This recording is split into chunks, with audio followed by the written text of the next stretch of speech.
Good morning, students. Students, today we will cover the another topic or the another chapter from the political science of class 10th, and the topic is outcomes of democracy. And student, as the title suggests, outcome of democracy. So we have to know the meaning of democracy first, then later we will come on its outcomes. So what is democracy? In class 9th, in class previous classes, you have already know about the meaning of democracy. Democracy, it is a kind of government where the rulers are elected by the people. It means all the power is vested in the hands of people. The people are the one who are choosing their representatives, and on the behalf of these representatives the country's admin is being running. Okay, so this is the democracy. And student, we have the different kinds of government in the whole world. It means, as we know, that India is the largest democratic country in the whole world. As well as in the North Korea, if we are talking about, there is a dictatorship means a single person rule, जहाँ पे जो है लोगों का कोई role नहीं होता administration run करने में. सिर्फ एक सिंगल पर्सन जो है वो बहुत ज़्यादा powerful hai, and he or she is taking the decision of the country. But in India there is a democracy, there is a no dictatorship. So student, the chapter is outcomes of democracy. It means what are the results of democracy. इतने time से India में democracy है, उसका final result जो है वो positive है या नेगेटिव है. क्या हमें डेमोक्रेसी चेंज करने की नीड है? क्या इंडिया में डिक्टेटरशिप आ जाना चाहिए या मोनार्की आ जानी चाहिए? So what are the outcomes of democracy? The same we will discuss in this chapter. First the question arise that why is democracy better form of government. क्यों जो है democracy as compare to dictatorship, as compare to monarch, it is a better form of government. First है democracy somewhere it promotes the equality among the people.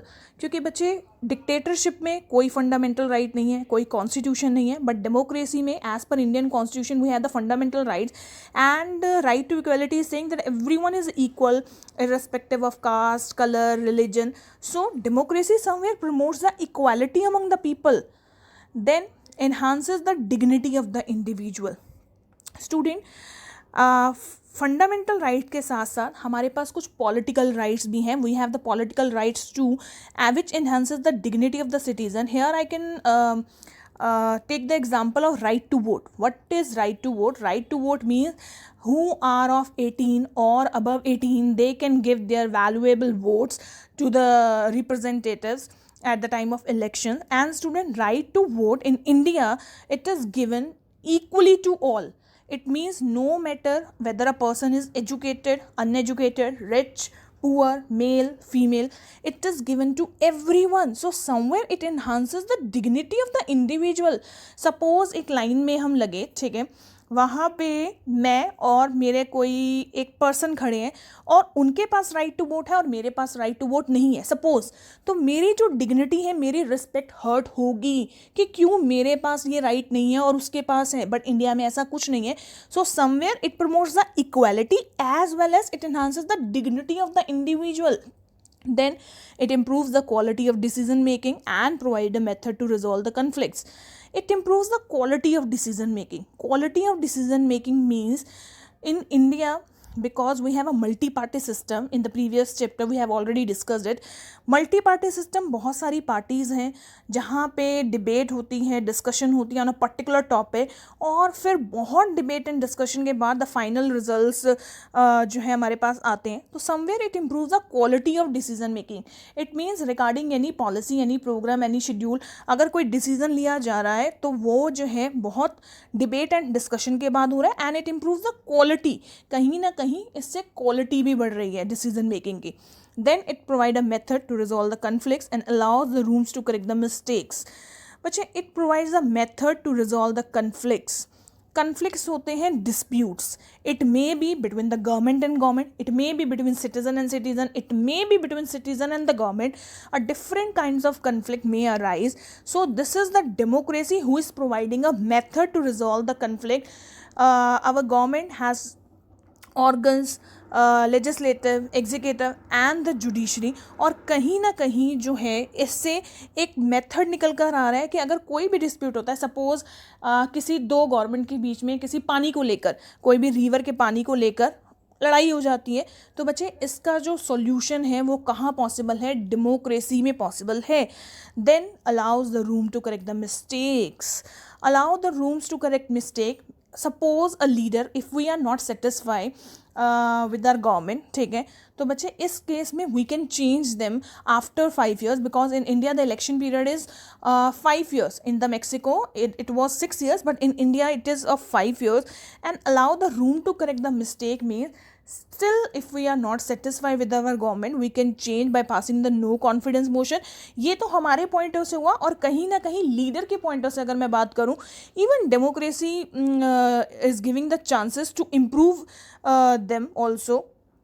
So the next point is it is a legitimate government and slow, less efficient, not very responsive or clean. Student, it is a legitimate government. Legitimate government होती है as per law. India में बच्चे Indian constitution जो है एक supreme law माना गया है, और जब हम कॉन्स्टिट्यूशन की डेफिनेशन पढ़ते हैं तो हम वहाँ ये पढ़ते हैं that the constitution is a supreme law according to which the country functions. And country का मतलब है the fundamental the constitution is for the citizen as well as for the government. ये citizen के लिए भी है और government के लिए भी है. So it is a legitimate government. Democracy जो है, जितने भी leaders हम देखते हैं उन्हें भी equally एज पर कॉन्स्टिट्यूशन ही चलना है, उनके लिए कोई स्पेसिफिक रूल नहीं है. जैसे फ्रांस में क्या था, किंग लुई जो थे कॉन्स्टिट्यूशन को अपने अकॉर्डिंग चेंज कर लेते थे. आज भाई मेरे ऊपर ये बात आ गई है तो कॉन्स्टिट्यूशन में कुछ ऐसी टर्म्स एंड कंडीशन डाल देते हैं कि जिससे मैं बच पाऊँ. लेकिन नहीं, इंडिया में it is a legitimate government. Then it is slow, less efficient, not very responsive and clean. It is a people's own government and it has its own ability to generate its own support. No doubt बच्चे, जो democracy है कहीं ना कहीं, अगर मैं एक negative point की बात करूं, थोड़ी सी स्लो है, लेस एफिशिएंट है, बहुत ज़्यादा रिस्पॉन्सिव और क्लीन नहीं है. Then it is a people's own government and it has an own ability to generate its own support. Democracy, every coin has two sides, the positive and the negative, head and tail. So कहीं ना कहीं democracy की कुछ कमियां भी हैं जो political parties में भी मैंने आपको बताई थी. But it is a people's own government, but as compare to other form of government it is better. And it is people's own government. It's people own government means again 5-5 साल के बाद लोकसभा के इलेक्शन होते हैं. अगर हम satisfy नहीं हैं तो हम उन्हें चेंज कर सकते हैं. यहाँ पे राइट है ऑडियंस के पास, जनरल पब्लिक के पास, कि हमें कौन सी पॉलिटिकल पार्टी को जितवाना है और डेमोक्रेसी रन करनी है. And it has its own ability to generate its own support. और बच्चे, खुद की एबिलिटी मतलब जितने भी डेमोक्रेटिक जो हैं कंट्रीज़ हैं वहाँ पे जो लीडर्स होते हैं खुद को प्रमोट करते हैं, अपना जो सपोर्ट है वो खुद जनरेट करते हैं. बाय इलेक्शन मैनिफेस्टोज होती हैं, सिंबल्स को प्रमोट किया जाता है. आप देख सकते हैं इलेक्शंस के टाइम पे कितना वो खुद को प्रमोट करते हैं. So why is democracy a better form of government? No doubt there is a negative point also, but we have to focus on the positive ones. That democracy promote the equality, it enhances the dignity, it improves the quality of decision making, provide a method to resolve the conflicts. So student, now what are the outcomes of democracy? Outcomes means the results of democracy. India में बहुत पहले monarch था लेकिन अब तो democracy आ गई. और बच्चे अब ये कह रहे हैं कि रिज़ल्ट क्या है डेमोक्रेसी के. इलेक्शंस हैं, पॉलिटिकल पार्टीज़ हैं, मल्टी पार्टी सिस्टम है. इसका फाइनल रिज़ल्ट क्या आ रहा है? Democracy, it is just a form of government. It can only create the condition for achieving something and citizen have to take advantage and achieve goal.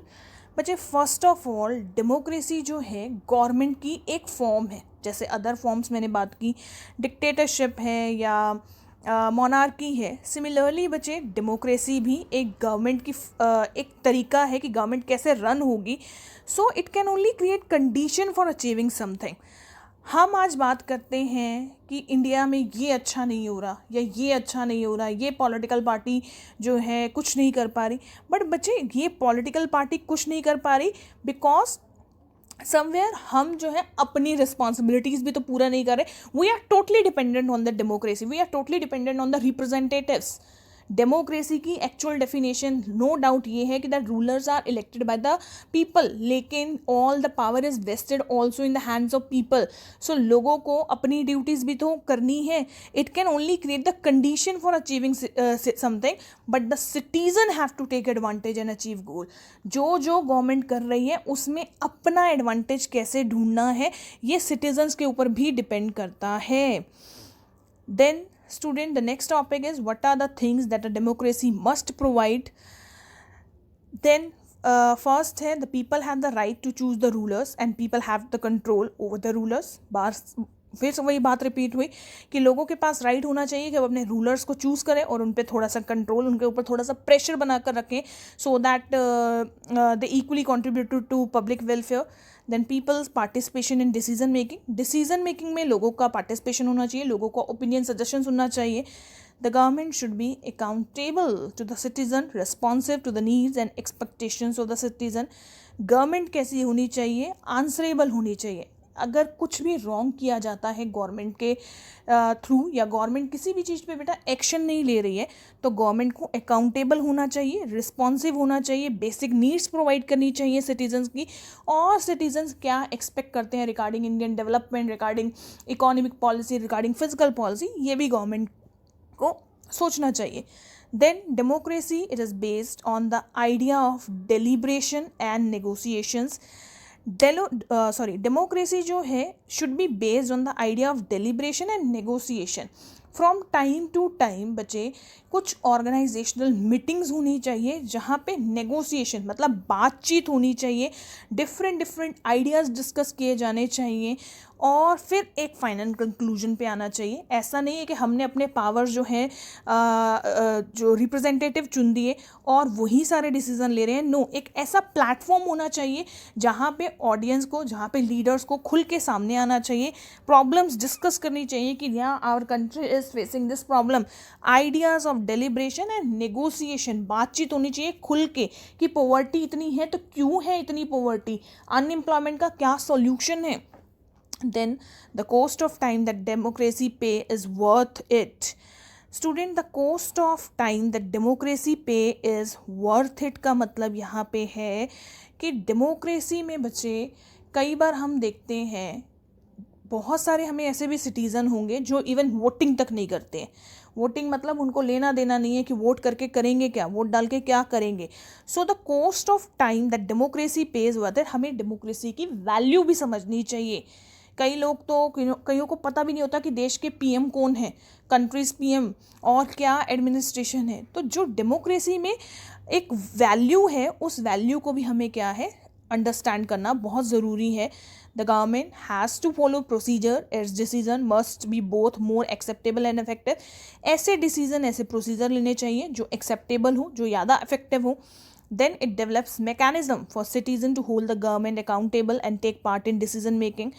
बच्चे democracy में कुछ ऐसे रूल्स रेगुलेशन होनी चाहिए जो गवर्नमेंट को भी क्या बनाए, थोड़ा सा रिस्पॉन्सिबल बनाए, थोड़ा सा अकाउंटेबल बनाए toward the citizens. And then democracy ensure the decision making will be based on norms and procedure and it provide transparency. Most important है बच्चे ट्रांसपेरेंसी. ट्रांसपेरेंसी होता है जिसके आर पार देखा जा सके. हम कई बार बात करते हैं the democracy is a full of corruption also. Our leaders are corrupt. Our political party, they are not attending the organizational meeting. They even don't know their symbol. तो बच्चे डेमोक्रेसी कुछ ऐसी होनी चाहिए ट्रांसपेरेंट. ट्रांसपेरेंट का मतलब है हमें पता होना चाहिए कि हमारी गवर्नमेंट एग्जैक्टली क्या कर रही है. ऐसा नहीं है कि वो मीडिया के थ्रू हमें कुछ और शो कर रही है और अंदर खाने कुछ और चल रहा हो. No, democracy should provide the transparency and ensures that the decision making will be based on norms and procedure. कुछ भी डिसीजन नहीं ले सकते हैं, जो कॉन्स्टिट्यूशन में नॉर्म्स कंडीशन है, आर्टिकल्स गिवन है, उसके अंडर रहकर ही डेमोक्रेसी में डिसीजन लेने हैं. So I hope student these topics are clear to you. In the outcomes of democracy we will mainly discuss that democracy कैसी होनी चाहिए, गवर्नमेंट कैसी होनी चाहिए, because we are talking about the outcomes ना, कि हमने इतने साल से जो डेमोक्रेसी अडॉप्ट करके रखी हुई है उसका फाइनल रिजल्ट क्या निकल रहा है और कैसा होना चाहिए result. So I hope this topic is clear to you. Thank you, students.